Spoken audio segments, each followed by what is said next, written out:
Action. Today we'll talk about social media metrics.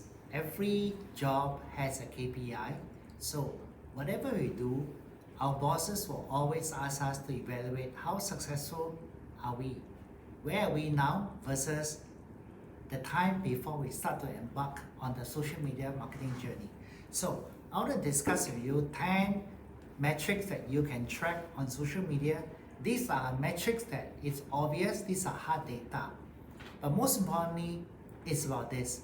It's about the awareness. You should have a survey before you embark on social media to check out the sentiment and engagement level, and then have another one 6 to 9 months later to evaluate is there any difference in opinion, in engagement, in sentiment level for your product. So if you're ready, here we go, and we're gonna have 10 different metrics that you can track. Number one, your followers growth. At the beginning of 2020 in January, if your follower is 1,000 and by December this year you have 1,100 followers, that is an increase of 10%. And if you have spent $10,000 on social media, that means the contribution cost for one follower is $100. Now ask yourself, is it a good investment? Is it a good return on metrics you're going to show to your boss? Is that rate of growth fast enough for you to justify next year's budget? So your growth should be exponential, because the more you do something, the better you are, and the value, engagement, and reach always snowball. So if you find that you're having a steady incremental growth, there is actually room for improvement. So number one is followers growth. Number two is to identify which is the best time of the week to post, and within the week itself, what is the best hour of the day to post. You can find that easily on your Facebook page insights. There are a lot of info inside. For example, when you do certain things, how many mentions and share there are, and it is all in graphical format. It is broken down by 7 days a week, so you can get all this info on it. So the second metric is about identifying the optimal time for engagement. Number three is to track the likes and reaction of the post itself. So every post has reach, has engagement, and every type of post can be just a post, can be a video, it can be just a picture.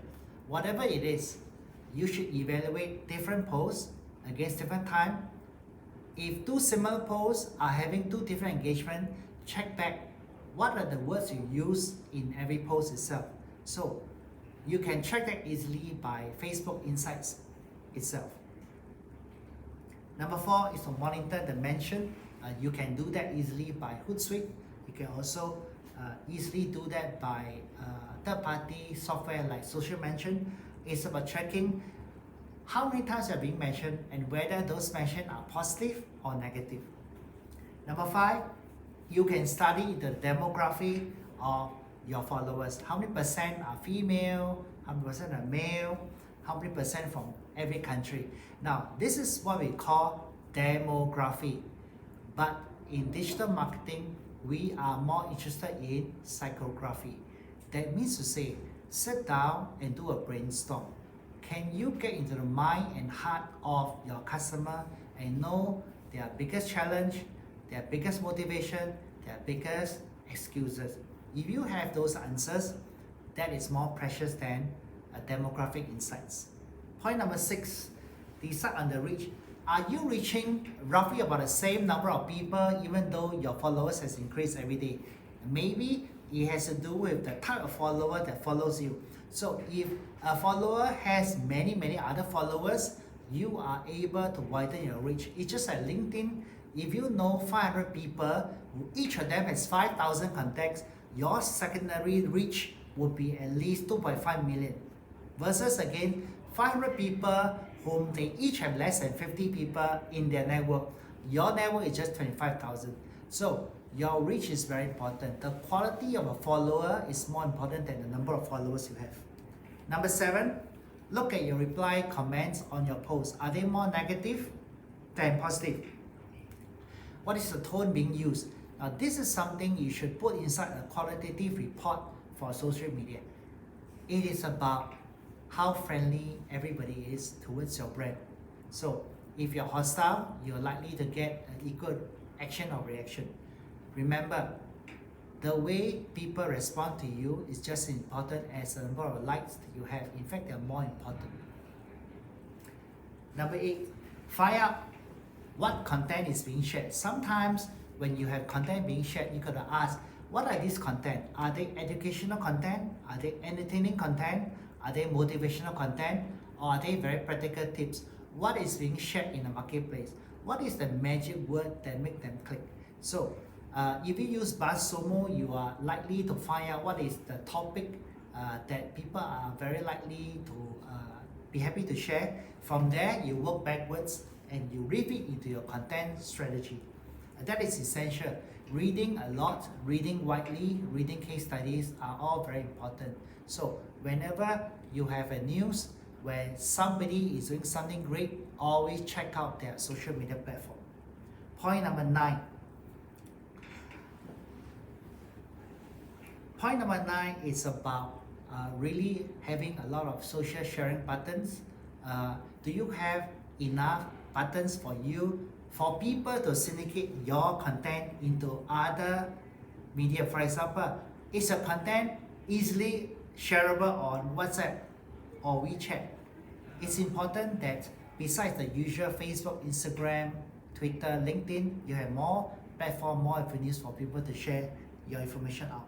Last but not least, if you're on Google Analytics, you should track how many backlinks are actually coming from social media itself. So if you have more than 25% of the links, of the incoming traffic coming from your social media platform, that means your social media strategy is really working. If you have only 5% of the links coming from Facebook, Instagram, Twitter itself, you may want to evaluate what gone wrong. Why didn't anybody click on our link to find more information? Is it because of the way we share? Is it because we didn't use enough keywords? Is it because we didn't use the right hashtag?